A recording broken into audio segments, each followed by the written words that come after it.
the timing.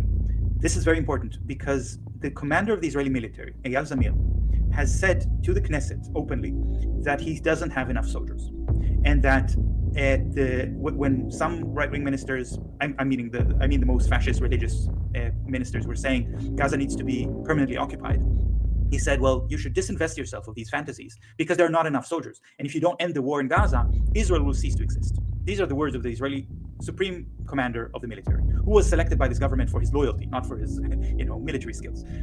So he made that statement, and that caused a lot of fear and frustration among the soldiers.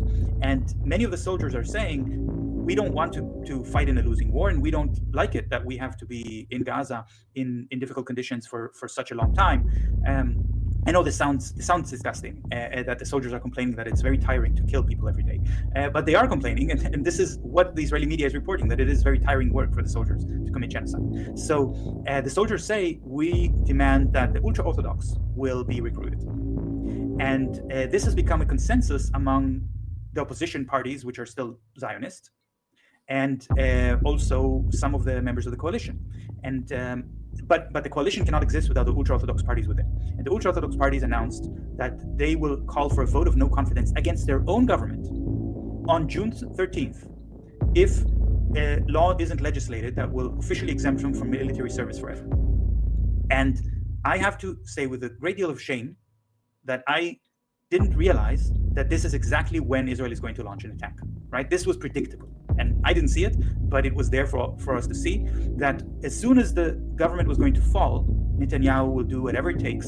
And what he did, he told the ultra-Orthodox parties, if you want to vote against this government, when the state of Israel is just in the middle of a war with a country that is bigger and stronger than Israel, and Israel is in an imminent stage of destruction, and you will be called traitors, and you will be hunted in the streets like traitors.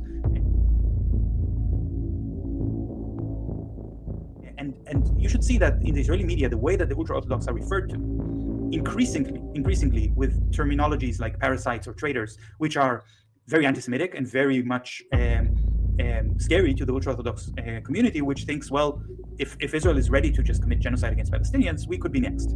I don't think they could be next, but I think there's a lot of anger against them, and I think they are very much afraid.